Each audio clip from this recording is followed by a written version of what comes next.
Hello কাছের মানুষজন, কেমন আছেন সবাই? আশা করি সবাই ভালো আছেন। নতুন একটা মোটর ব্লগে আপনাদেরকে স্বাগতম। লাস্ট 10 বছরে আমার মনে হয় না রাজবাড়ী এত পরিষ্কার ছিল, কারণ রাজবাড়ির যত ফুটপাত ছিল সবগুলা কিন্তু ক্লিয়ার করে দিছে প্রশাসন।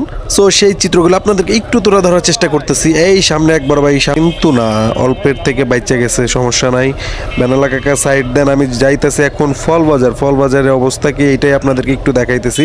কারণ এরা কিন্তু দুই পাশ দিয়ে টোটালি ব্লক করে রাখতো, এখন কিন্তু আর সেইটা নাই, কারণ প্রশাসন কিন্তু এদেরকে উচ্ছেদ করে দিয়েছে। পুরা ফল বাজারটা কিন্তু এখন টোটালি ক্লিয়ার করে দিছে, কিন্তু এই ক্লিয়ারটা কতদিন থাকবে এটা আসলে তারাই জানে।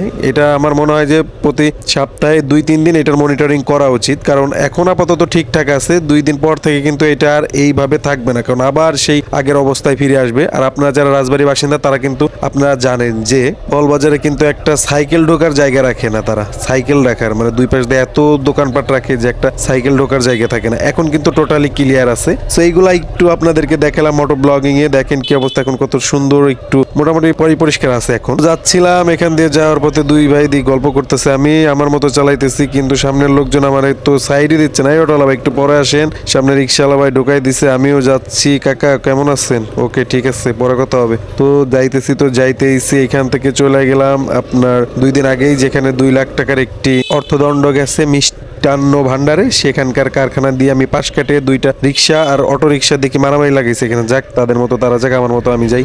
এখানকার যে অবস্থা, ওরে বাবারে বাবা, এত ভাঙছে, মানে যাওয়ার তো কোনো সিস্টেমই না। জীবনে এরা ফালায় না নাকি আল্লাহ জানে কি অবস্থা করে রাখে এখানে। সব সময় দেখি এখানে অবস্থা খারাপ। এই রিক্সাওয়ালা ভাই সাইড দেন, আপনাদের সামনে থেকে সরেই না। সো যাচ্ছি। কাকা আসসালামু আলাইকুম, কাকিরে নিয়ে যান, পরে নিয়ে নাইলে।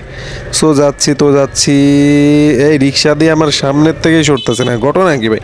বাইক দিয়ে তো মাইরা দিলে তো আবার অন্যরকম বুঝবো। যাক, কাকা সাইড দিছে, আমি আমার মতো টানতেছে। এই রিক্সাওয়ালাও তো ভাই, রিক্সা যে এখন 50-60 চলে, আমার বাইকের চেয়ে আগে চলে, এটাই তো ভাই বুঝি না। যাক, যাইতেছিলাম তো যাইতেইছি, চারপাশে রিক্সা। আর ভাই আবহাওয়াটা দেখছেন, পুরা জোস। যেমন ক্লিয়ার একটা ভিউ পাইতেছি, তেমন সুন্দর একটা ওয়েদার ছিল। সব মিলিয়ে একটা জোস, একটা মুভমেন্ট আপনাদের মাঝে তৈরি করার চেষ্টা করছি। সো আমি তো যাচ্ছি, আর আমি যাচ্ছি কিন্তু বাসায়। এখন আমার লাঞ্চ টাইম, সো লাঞ্চ করতে যাচ্ছি। আবার এখানে দিয়ে আবার গাড়ি পার্ক করে রাখছে, ভাই কি একটা অবস্থা। যাক, এটা ওনাদের ব্যাপার, আমাদের কি। সো যাচ্ছি, চারপাশে খালি রিক্সাই ভাই। এই যে 2 আন্টি যাচ্ছে। আন্টি আসসালামু আলাইকুম। ওকে, তো যাচ্ছি। সবুজে ঘেরা কতটা সুন্দর লাগতেছে আমাদের প্রিয় শহর রাজবাড়িটা। সো এখান থেকেই আমি আর কি আমার ব্লগটা শেষ করতেছি। এই অবস্থা ভাই, দেখতেছেন না ভাই, পার হই।